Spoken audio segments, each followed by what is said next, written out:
Hello friends, PSC energy ബൂസ്റ്ററിൻ്റെ online ക്ലാസ്സിലേക്ക് എല്ലാ ഉദ്യോഗാർത്ഥികൾക്കും സ്വാഗതം.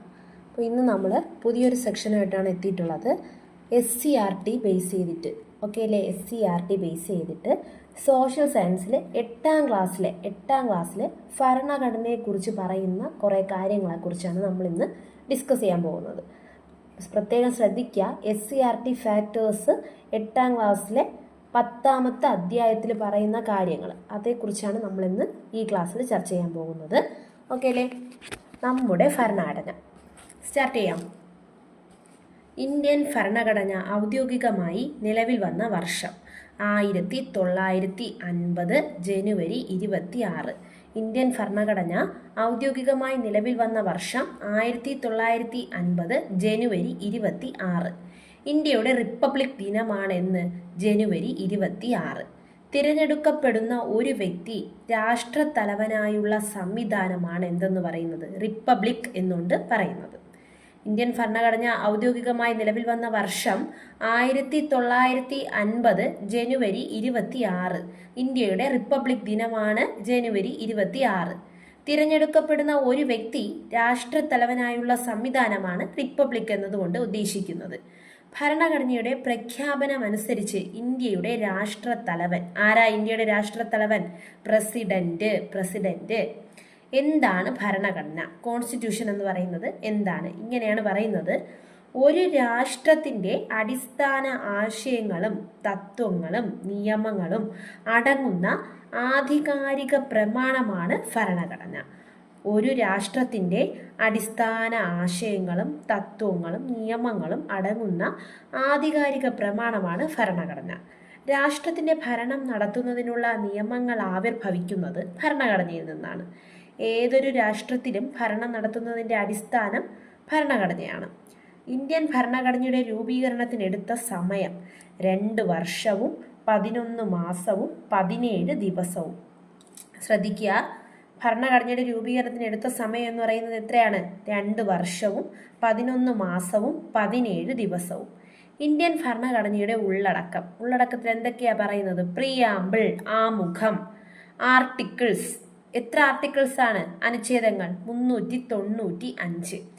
ആമുഖം, പ്രിയാമ്പിൾ, ആർട്ടിക്കിൾസ്, അനുച്ഛേദങ്ങൾ 395. ഷെഡ്യൂൾസ്, പട്ടികകൾ. എത്രയാ? 12 പട്ടികകൾ.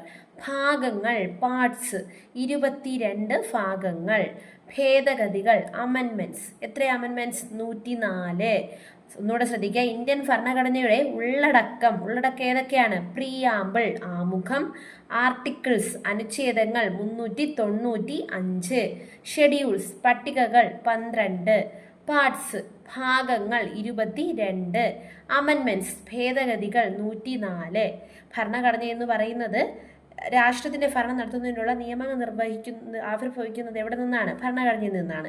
അടിസ്ഥാന തത്വങ്ങളും നിയമങ്ങളും ഒക്കെ ആധികാരികമായിട്ട് പറയുന്ന ഗ്രന്ഥമാണ് എന്തെന്ന് പറയുന്നത്? ഭരണഘടന എന്ന് പറയുന്നത്. പ്രമാണമാണ് ഭരണഘടന. ഭരണഘടന ഏതൊരു രാഷ്ട്രത്തിലും എന്താണ്? ഭരണം നടത്തുന്നതിൻ്റെ അടിസ്ഥാനം എന്നാണ് പറയുന്നത്. 2 വർഷവും 11 മാസവും 17 ദിവസവും എടുത്താണ് നമ്മുടെ ഭരണഘടന തയ്യാറാക്കിയിട്ടുള്ളത്. ആമുഖം, അനുച്ഛേദം, പട്ടികകൾ, ഭാഗങ്ങൾ, ഭേദഗതികൾ, ഇത്രയാണ് അവയുടെ ഉള്ളടക്കം എന്ന് പറയുന്നത്. ഇനി എന്താണ് ഭരണഘടനാ നിർമ്മാണ സഭ? ആദ്യ സമ്മേളനം നടന്ന വർഷം 1946 ഡിസംബർ 9. ഇപ്പം തന്നെ പഠിച്ചു പോവുക. 1946 ഡിസംബർ 9 ആദ്യ സമ്മേളനം നടന്നത്. എന്തിൻ്റെ? ഭരണഘടനാ നിർമ്മാണ സഭയുടെ ആദ്യ സമ്മേളനം നടന്ന വർഷം 1946 ഡിസംബർ 9. താൽക്കാലിക അധ്യക്ഷനായിരുന്നു ഡോക്ടർ സച്ചിദാനന്ദ സിൻഹ. നിരവധി തവണ ചോദിച്ച ക്വസ്റ്റ്യൻസ് ആണ് ഇതൊക്കെ. ഓക്കെ അല്ലേ? ഇപ്പോൾ നന്നായിട്ട് പഠിക്കുക. താൽക്കാലിക അധ്യക്ഷനാണ് ഡോക്ടർ സച്ചിദാനന്ദ സിൻഹ. സ്ഥിര അധ്യക്ഷൻ ആരായിരുന്നു? ഡോക്ടർ രാജേന്ദ്ര പ്രസാദ്. സ്ഥിര അധ്യക്ഷൻ എന്ന് പറയുന്നത് ഡോക്ടർ രാജേന്ദ്ര പ്രസാദും താൽക്കാലിക അധ്യക്ഷൻ ഡോക്ടർ സച്ചിദാനന്ദ സിൻഹ. ഭരണഘടനയുടെ കരട് തയ്യാറാക്കുന്നതിന് വേണ്ടി രൂപീകരിച്ച കമ്മിറ്റി ഡ്രാഫ്റ്റിംഗ് കമ്മിറ്റി. ഭരണഘടനയുടെ കരട് തയ്യാറാക്കുന്നതിന് വേണ്ടി രൂപീകരിച്ച കമ്മിറ്റി അറിയപ്പെടുന്നത് ഭരണഘടനാ ഡ്രാഫ്റ്റിംഗ് കമ്മിറ്റി. ഡ്രാഫ്റ്റിംഗ് കമ്മിറ്റിയുടെ അധ്യക്ഷൻ ആരാണ്? Doctor BR Ambedkar. ഡ്രാഫ്റ്റിംഗ് കമ്മിറ്റിയുടെ അധ്യക്ഷനാണ് ഡോക്ടർ BR അംബേദ്കർ. ഇന്ത്യൻ ഭരണഘടനയുടെ ശില്പി എന്നറിയപ്പെടുന്നത് ഡോക്ടർ BR അംബേദ്കർ. ഇന്ത്യൻ ഭരണഘടനയുടെ ശില്പി എന്നറിയപ്പെടുന്നത് ആരാണ്? Doctor BR Ambedkar. ഡ്രാഫ്റ്റിംഗ് കമ്മിറ്റിയുടെ അധ്യക്ഷനാണ് ആരെന്ന് പറയുന്നത് ഈ പറയുന്ന ഡോക്ടർ BR അംബേദ്കർ. ഭരണഘടനാ നിർമ്മാണ സഭ ഭരണഘടന അംഗീകരിച്ച വർഷം. എന്നാണ് ഈ ഭരണഘടനാ നിർമ്മാണ സഭ ഭരണഘടന അംഗീകരിച്ചത്? 1949 നവംബർ 26. 1949 നവംബർ 26. ഭരണഘടനാ ദിനം എന്ന നവംബർ 26 ഭരണഘടനാ ദിനം എന്ന് പറയുന്നത്. ഇന്ത്യ ഒരു പരമാധികാര ജനാധിപത്യ റിപ്പബ്ലിക്കായി മാറിയ വർഷം 1950 ജനുവരി 26. ഇന്ത്യ ഒരു പരമാധികാര ജനാധിപത്യ റിപ്പബ്ലിക്കായി മാറിയത് 1950 ജനുവരി 26. ഇനി നമ്മൾ ഈ പറയുന്ന ഉള്ളടക്കത്തിലെ ആമുഖം പ്രിയാമ്പിളിനെ കുറിച്ചാണ് പറയാൻ പോകുന്നത്.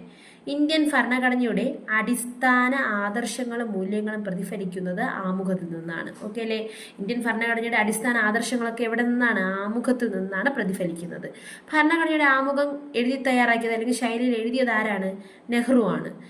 ഓക്കെ അല്ലേ? നെഹ്റു ആണേ. ഇന്ത്യൻ ഭരണഘടനയുടെ സത്തയും ഭരണഘടനയുടെ താക്കോലുമാണ് എന്തെന്ന് പറയുന്നത്? ആമുഖം എന്ന് പറയുന്നത്. ആമുഖത്തിന്റെ ലക്ഷ്യങ്ങൾ എന്തൊക്കെയാണ്? പരമാധികാരം, സ്ഥിതി സമത്വം, മതേതരത്വം, ജനാധിപത്യം, റിപ്പബ്ലിക്. ആമുഖത്തിന്റെ ലക്ഷ്യങ്ങൾ പരമാധികാരം, സ്ഥിതി സമത്വം, മതേതരത്വം, ജനാധിപത്യം, റിപ്പബ്ലിക്.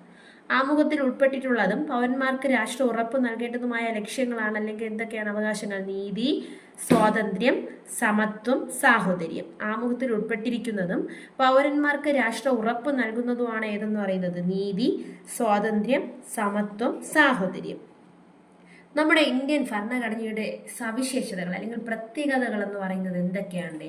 എഴുതപ്പെട്ട ഭരണഘടന. ശ്രദ്ധിച്ചു പഠിക്കുക. എഴുതപ്പെട്ട ഭരണഘടന, പാർലമെന്ററി ഭരണ സമ്പ്രദായം, മൗലിക അവകാശങ്ങൾ, നിർദ്ദേശക തത്വങ്ങൾ, നിയമവാഴ്ച, സംയുക്ത വ്യവസ്ഥ, സ്വതന്ത്ര നീതിന്യായ വ്യവസ്ഥ. ഏതൊക്കെയാണ് ഇന്ത്യൻ ഭരണഘടനയുടെ സവിശേഷതകൾ? എന്തൊക്കെയാണ്? എഴുതപ്പെട്ട ഭരണഘടന, പാർലമെന്ററി ഭരണ സമ്പ്രദായം, മൗലിക അവകാശങ്ങൾ, പിന്നെന്താ? മൗലിക കർത്തവ്യങ്ങൾ, നിർദ്ദേശക തത്വങ്ങൾ, നിയമവാഴ്ച, സംയുക്ത വ്യവസ്ഥ, സ്വതന്ത്ര നീതിന്യായ വ്യവസ്ഥ. ജനങ്ങൾ പ്രായപൂർത്തി വോട്ടവകാശത്തിലൂടെ തിരഞ്ഞെടുക്കുന്ന ജനപ്രതിനിധികളുടെ സഭ അറിയപ്പെടുന്നതാണ് ജനപ്രതിനിധി സഭ. ജനങ്ങൾ പ്രായപൂർത്തി വോട്ടവകാശത്തിലൂടെ തിരഞ്ഞെടുക്കുന്ന ജനപ്രതിനിധികളുടെ സഭ അറിയപ്പെടുന്നത് ജനപ്രതിനിധി സഭ. ജനങ്ങൾ തിരഞ്ഞെടുക്കുന്ന പ്രതിനിധി സഭയിലൂടെ ഭരണം നടത്തുന്ന സംവിധാനമാണ് എന്ത്? പാർലമെന്ററി ഭരണ സമ്പ്രദായം എന്ന് പറയുന്നത്. ഇന്ത്യയിൽ പാർലമെന്ററി ഭരണ സമ്പ്രദായ പ്രകാരം സംസ്ഥാനങ്ങളിലെ തിരഞ്ഞെടുക്കപ്പെട്ട പ്രതിനിധി സഭയാണ് സംസ്ഥാന നിയമസഭ. ഒന്നുകൂടെ ശ്രദ്ധിക്കുക. ഇന്ത്യയിൽ പാർലമെന്ററി ഭരണ സമ്പ്രദായ പ്രകാരം സംസ്ഥാനങ്ങളിലെ തിരഞ്ഞെടുക്കപ്പെട്ട പ്രതിനിധി സഭയാണ് സംസ്ഥാന നിയമസഭ. എന്നാൽ ഇന്ത്യയിൽ പാർലമെന്ററി ഭരണ സമ്പ്രദായ പ്രകാരം കേന്ദ്രത്തിലെ തിരഞ്ഞെടുക്കപ്പെട്ട പ്രതിനിധി സഭ ഏതാണ്? അത് പാർലമെന്റാണ്. കേന്ദ്രത്തിലെ തിരഞ്ഞെടുക്കപ്പെട്ട പ്രതിനിധി സഭ പാർലമെന്റും സംസ്ഥാനങ്ങളിലെ തിരഞ്ഞെടുക്കപ്പെട്ട പ്രതിനിധി സഭയാണ് എന്തെന്ന് പറയുന്നത്? സംസ്ഥാന നിയമസഭയും എന്ന് പറയുന്നു. ജനങ്ങൾ നേരിട്ട് ഭരണത്തലവനെ തിരഞ്ഞെടുക്കുന്നതാണ് എന്ത്? പ്രസിഡൻഷ്യൽ സമ്പ്രദായം. ജനങ്ങൾ നേരിട്ട് ഭരണത്തലവനെ തിരഞ്ഞെടുക്കുന്നതാണ് പ്രസിഡൻഷ്യൽ സമ്പ്രദായം. പ്രസിഡൻഷ്യൽ സമ്പ്രദായം നിലനിൽക്കുന്ന രാജ്യങ്ങൾക്ക് ഉദാഹരണം ഏതൊക്കെയാണ്? അമേരിക്കൻ ഐക്യനാടുകൾ, ഫ്രാൻസ് ഒക്കെയാണ് ഇതെന്ന് പറയുന്നത് പ്രസിഡൻഷ്യൽ സമ്പ്രദായം നിലനിൽക്കുന്ന രാജ്യങ്ങൾ. ഓക്കെ അല്ലേ? അപ്പോൾ എന്താണ് ആമുഖം? ഇന്ത്യൻ ഭരണഘടനയുടെ അടിസ്ഥാന ആദർശങ്ങളും മൂല്യങ്ങളും ഒക്കെ പറയുന്നത് എവിടെയാണ്? ആമുഖത്തിലാണ്. നെഹ്റു ആണ് ആമുഖം എന്ത് ചെയ്യുന്നത്? എഴുതി തയ്യാറാക്കിയത്. പരമാധികാരം, സ്ഥിതിസമത്വം, മതേതരത്വം, ജനാധിപത്യം, റിപ്പബ്ലിക് എന്നിവയാണ് ആമുഖത്തിന്റെ പ്രധാനപ്പെട്ട ലക്ഷ്യങ്ങൾ. കേന്ദ്രത്തിലെ പ്രതിനിധി സഭയാണെങ്കിൽ അത് പാർലമെന്റും സംസ്ഥാനത്താണെങ്കിൽ അത് സംസ്ഥാന നിയമസഭയും. ഓക്കെ അല്ലേ? ഇനി അടുത്ത് ഫണ്ടമെന്റൽ റൈറ്റ്സ്, മൗലിക അവകാശങ്ങൾ. ജനാധിപത്യത്തിന്റെ വിജയത്തിനും പൗരന്മാരുടെ സമ്പൂർണ്ണ വികസനത്തിനും വേണ്ടി ഇന്ത്യൻ ഭരണഘടന ഉറപ്പു നൽകുന്ന അവകാശങ്ങളാണ് എന്തിടെ? മൗലിക അവകാശങ്ങൾ എന്ന് പറയുന്നത്. എന്താണ് ഫണ്ടമെന്റൽ റൈറ്റ്സ് എന്ന് പറയുന്നത്? ജനാധിപത്യത്തിന്റെ വിജയത്തിനും പൗരന്മാരുടെ സമ്പൂർണ്ണ വികസനത്തിനു വേണ്ടി ഇന്ത്യൻ ഭരണഘടന ഉറപ്പു നൽകുന്ന അവകാശങ്ങളാണ് മൗലിക അവകാശങ്ങൾ. സമത്വത്തിനുള്ള അവകാശം, സ്വാതന്ത്ര്യത്തിനുള്ള അവകാശം, ചൂഷണത്തിനെതിരെയുള്ള അവകാശം, മതസ്വാതന്ത്ര്യത്തിനുള്ള അവകാശം, സാംസ്കാരികവും വിദ്യാഭ്യാസപരവുമായ അവകാശം, ഭരണഘടനാ പരിഹാരത്തിനുള്ള അവകാശം, ഇങ്ങനെ കുറേ അവകാശങ്ങളുണ്ട് അല്ലേടെ. മൗലിക അവകാശങ്ങൾ പൗരന്മാർക്ക് നിഷേധിക്കാതിരിക്കാനുള്ള ഉത്തരവാദിത്തമുള്ളത് ആർക്കാണ്? ഗവൺമെന്റിനാണ്. അപ്പോൾ നമ്മുടെ മൗലിക അവകാശങ്ങൾ നമ്മുടെ ഇന്ത്യൻ പൗരന്മാർക്ക് നിഷേധിക്കാതിരിക്കാനുള്ള ഉത്തരവാദിത്തമുള്ളത് ആർക്കാണ്? ഗവൺമെന്റിനാണ് അല്ലേ. മൗലിക അവകാശങ്ങൾ ലംഘിക്കപ്പെടുകയാണെങ്കിൽ പൗരന് സമീപിക്കാവുന്ന കോടതികൾ. വെരി വെരി ഇമ്പോർട്ടൻ്റ് ആണ്, ശ്രദ്ധിച്ചു പഠിക്കുക. മൗലിക അവകാശങ്ങൾ ലംഘിക്കപ്പെടുകയാണെങ്കിൽ പൗരന് സമീപിക്കാവുന്ന കോടതികൾ ഏതൊക്കെയാണ്? ഹൈക്കോടതി, സുപ്രീം കോടതി. 6 മുതൽ 14 വയസ്സുവരെ ശ്രദ്ധിക്കുക. 6 മുതൽ 14 വയസ്സുവരെയുള്ള എല്ലാ കുട്ടികൾക്കും സൗജന്യവും നിർബന്ധിതവുമായ വിദ്യാഭ്യാസം മൗലിക അവകാശമാണെന്ന് പ്രതിപാദിക്കുന്ന അനുച്ഛേദമാണ് അനുച്ഛേദം 21A. 6 മുതൽ 14 വയസ്സുവരെയുള്ള എല്ലാ കുട്ടികൾക്കും സൗജന്യവും നിർബന്ധിതവുമായ വിദ്യാഭ്യാസം മൗലിക അവകാശമാണെന്ന് പ്രതിപാദിക്കുന്ന അനുച്ഛേദമാണ് അനുച്ഛേദം 21A. വിദ്യാഭ്യാസ അവകാശ നിയമം നിറവേറ്റുന്നതിനുള്ള സർക്കാരിൻ്റെ ഒരു പദ്ധതിയാണ് ഏത്? സർവശിക്ഷാ അഭിയാൻ. വിദ്യാഭ്യാസ അവകാശ നിയമം നിറവേറ്റുന്നതിനുള്ള സർക്കാരിൻ്റെ ഒരു പദ്ധതിയാണ് സർവശിക്ഷാ അഭിയാൻ. ഇനി എന്താണ് മൗലിക കർത്തവ്യങ്ങൾ എന്ന് പറയുന്നത്? Fundamental duties. ഓരോ പൗരനും ഉറപ്പായി നിറവേറ്റേണ്ട കർത്തവ്യങ്ങളാണ് എന്ത്? ഫണ്ടമെന്റൽ റൈറ്റ്സ് ഡ്യൂട്ടീസ് എന്ന് പറയുന്നത്. ഓക്കെ അല്ലേ? മൗലിക കർത്തവ്യങ്ങൾ. ഭരണഘടനയെയും ഭരണഘടനാ സ്ഥാപനങ്ങളെയും ആദരിക്കാനും പ്രകൃതിയെ സംരക്ഷിക്കാനും ഇന്ത്യയുടെ മഹത്തായ പാരമ്പര്യങ്ങൾ സൂക്ഷിക്കുന്നതിനും മൗലിക കർത്തവ്യങ്ങൾ പൗരന്മാരെ എന്ത് ചെയ്യും? പ്രേരിപ്പിക്കും. ഓക്കെ അല്ലേ? അതാണ് മൗലിക കർത്തവ്യങ്ങൾ എന്ന് പറയുന്നത്. ഇനി എന്താണ് നിർദ്ദേശക തത്വങ്ങൾ? Directive principles of state policy എന്ന് പറയുന്നത് രാഷ്ട്ര ഭരണത്തിനുള്ള നിർദ്ദേശങ്ങളായി ഭരണഘടനയിൽ ഉൾപ്പെടുത്തിയിട്ടുള്ള സാമൂഹ്യ നീതി ഉറപ്പാക്കുന്നതിന് വേണ്ടിയുള്ള ഒരു കൂട്ടം തത്വങ്ങളാണ് നിർദ്ദേശക തത്വങ്ങൾ. നിർദ്ദേശക തത്വങ്ങൾ നടപ്പിലാക്കുന്നതിനായി കോടതികളെ സമീപിക്കാൻ പറ്റുമോ? പറ്റില്ല, കഴിയില്ല.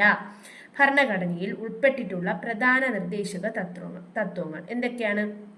സ്ത്രീ പുരുഷ ഭേദമന്യേ എല്ലാവർക്കും തുല്യ ജോലിക്ക് തുല്യ വേതനം, രാജ്യത്തെ വനങ്ങളെയും വന്യജീവികളെയും പരിരക്ഷിച്ചുകൊണ്ട് പരിസ്ഥിതി സംരക്ഷിക്കുക, ദേശീയ പ്രാധാന്യവും ചരിത്രപരവുമായ മൂല്യവുമുള്ള എല്ലാ സ്മാരകങ്ങളെയും സംരക്ഷിക്കുക, സാമ്പത്തിക സാമൂഹിക രാഷ്ട്രീയ നീതിയിൽ അധിഷ്ഠിതമായ ഒരു വ്യവസ്ഥിതി കെട്ടിപ്പടുത്തുകൊണ്ട് എന്ത് ചെയ്യും? ജനങ്ങളുടെ ക്ഷേമം ഉറപ്പുവരുത്തുക.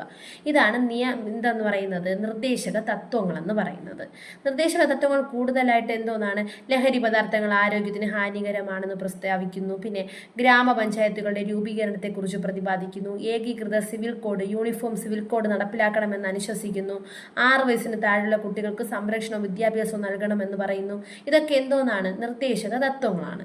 നിയമവാഴ്ച എന്നതുകൊണ്ട് അർത്ഥമാക്കുന്നത് എന്താണ്? നിയമത്തിന് മുന്നിൽ എല്ലാവരും സമന്മാരാണ്, എല്ലാവരും തുല്യരാണ്. ഭക്ഷ്യസുരക്ഷാ ബിൽ പാർലമെന്റ് പാസാക്കിയ വർഷം എന്നാ? 2013.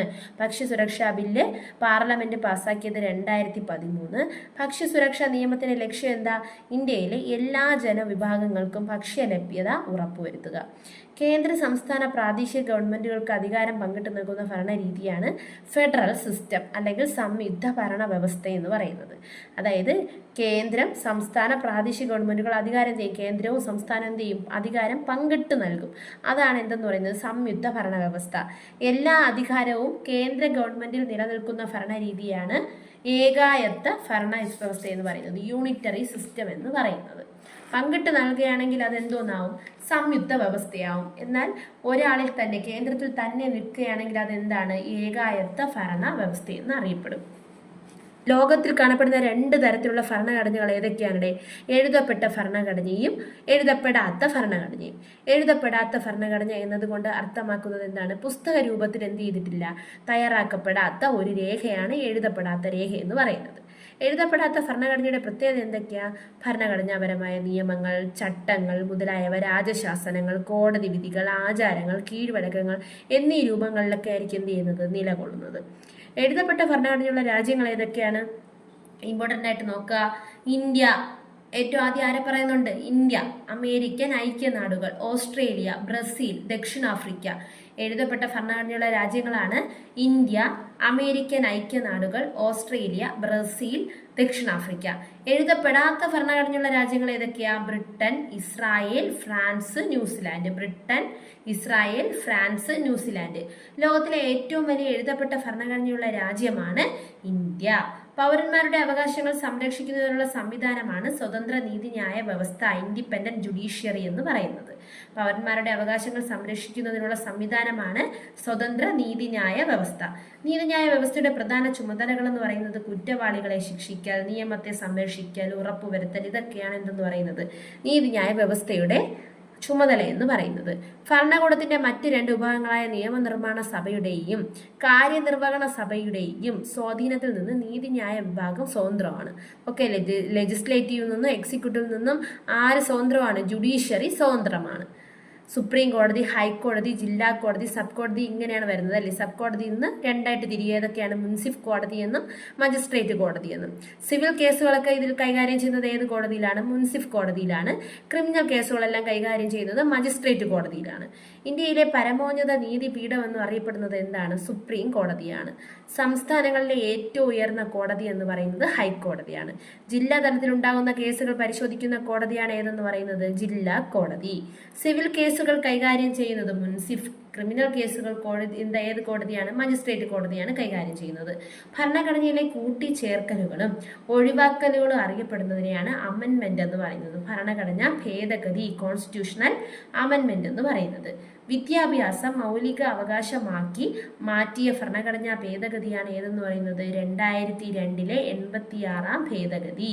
വിദ്യാഭ്യാസം മൗലിക അവകാശമാക്കി മാറ്റിയ ഭരണഘടനാ ഭേദഗതി ഏതാണ്? 2002 86 ഭേദഗതി. സ്വത്തവകാശത്തെ മൗലിക അവകാശങ്ങളിൽ നിന്ന് ഒഴിവാക്കിയ ഭരണഘടനാ ഭേദഗതി ഏതാ? അത് 1978 44 ഭേദഗതി. ഓക്കെ അല്ലേ? 44 ഭേദഗതി. അപ്പോൾ ഇത്രയും കാര്യങ്ങളാണ് 8ാം ക്ലാസ്സിലെ സോഷ്യൽ സയൻസിലെ 10ാമത്തെ അധ്യായത്തിൽ ഭരണഘടനയെക്കുറിച്ച്, നമ്മുടെ ഇന്ത്യൻ ഭരണഘടനയെക്കുറിച്ച് പ്രതിപാദിക്കുന്നത്. ഓക്കെ അല്ലേ? ഇത് പ്രത്യേകം ശ്രദ്ധിക്കുക, SCERT പോർഷൻ മാത്രമാണ്. SCERTയിൽ പറയുന്ന കാര്യങ്ങൾ മാത്രമാണ് പറഞ്ഞിരിക്കുന്നത്. ഇനി എന്ത് ചെയ്യാം? ഒരുപാട് കാര്യങ്ങളുണ്ട് പഠിക്കാൻ. നമുക്കപ്പോൾ അടുത്ത ക്ലാസ്സിൽ കാണാം. എല്ലാവരും എന്ത് ചെയ്യാം? നന്നായിട്ട് ക്ലാസ്സുകളൊക്കെ കണ്ട് നല്ലപോലെ പഠിക്കുക. Okay, thank